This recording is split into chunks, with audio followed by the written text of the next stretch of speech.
Okusooka nina essanyu lingi okubanga ngenda kutunula kabaka wange ng'aweza emyaka 28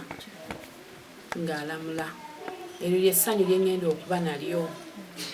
Naye nze ng'omuntu baffe kabaka njize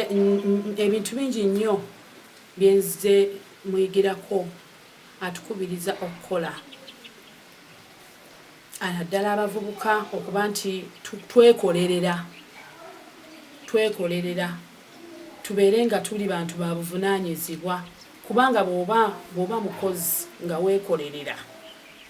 era kyensaba Mukama atuyambe tuvuunuke akalwadde kano tuddeyo tukole kubanga nze nga Namatovu Irene njagala nnyo okukola, njagala nnyo okwekolerera, saagala nnyo bintu byakuba nti buli kaseera mbeera nsabiriza, njagala okwekolera. Yasingayo sinza asinga okuyimba naye nga Mukama akuteekako ekisa kyo n'obeera ng'oyagalwa ate ekyo kiva wa Katonda. Saagala kulimba eyo eba feva eva wa Katonda kujja ku ntobo ya mutima gwange kubanga nze ng'omuntu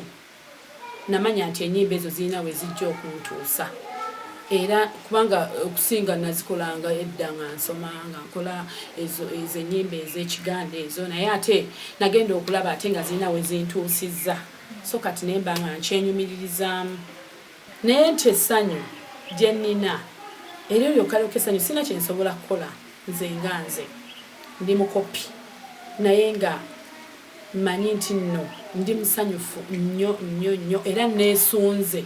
okulaba ku kabaka wange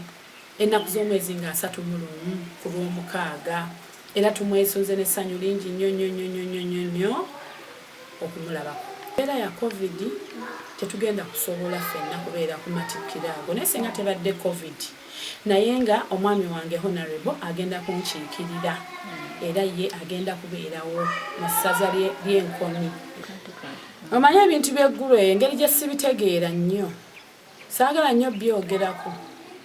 ng'era nze bwe nkugambye nti nakula mmanyi nti omuntu otoba n'okola Mukama n'akuyamba n'otuuka otuuse.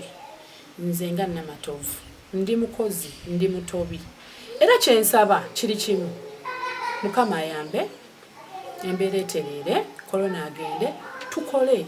kubanga ffe tuli bakozi. Kyemmanyi abayimbi bakozi baagala okwekolerera baagala okutuuka we batuuse. So kati kyensaba busabi abo abayimbi abali gy'ogambye eyo bayewa sibitegeera nti eri eyo basobole okuba nti babata korona aveewo bakole bafune kye bafuna balabirire family zaabwe. Omukulembeze w'eggwanga tumusuubira okwogera oluvannyuma ennaku 42 ze yatuwa okuggwako kiki wandiyagadde nga ggwe ayogereko? Mu butuufu omukulembeze bwabwe bazze okwogera eri bannayuganda okusooka kale tubadde mu lockdown okumala ennaku 42 era tugumye ne tutuula ne tulinda kubanga ag'amazima korona abaddewo era korona si abantu bangi kitegeera naye kaakati tusaba ekintu kimu singa nnamba ekendedde cases nga zikendedde n'abafa nga bakendedde akwatemu ebimu abiggule okusingira ddala abakozi tukole banange ndi mukozi nze neeyita mukozi kubanga mba nsaagala kutuula waka njagala nnyo n'enkola nembeera nga at least nina kye neeyongeddeko agule sectors ezisinga abantu beekuume ekirwadde abantu bambale masiki beewe social distance abantu bafube okulaba kubanga buli lw'ofuluma n'ogenda okukola ate neweegayaalirira ng'ofulumye wakaawo ate akalwadde n'okaleeta kitegeeza famire yonna egenda kubeera kitegeera egenda kubeera nga yonna ogitadde mu buzibu. So kati ffe ng'abantu tulabyeko bannange at least abasinga families ezisinga ziziise ku bantu nga babamanyi kitegeera so tugenda kwekuuma korona naye nga ate tekigasa muntu kufiira waka njala kubanga oli abantu nga n'ekyokulya takirina at least agonzeemu omukulembeze kyensaba sectors ezimu aziggule abantu bakole nga mwe muli nange omuntu ajja kwebuuza endongo baagiggala kati ki kyakyosaba akutokole anti nze anti ayinza ojiga ate nakwana tezimubbi tezigenda kugwako tulabe tuyinza okuba bwe ziggwako abayimbi ajja bata ekyo nakyo sikimanyi naye nakwana mbirize batugambye tomanyi osanga bwe ziggwako ate ne sekta mwendi ajja tuta at least ateeko kala ateeka emikolo okay ayisa abasajja kabaka nze omuzaanawo Namatova Irina nga neddiranga byakabbiro Jerengesa nina essanyu lingi n'akamwenyumwenyu okuba nti ng'ennaku z'omwezi 31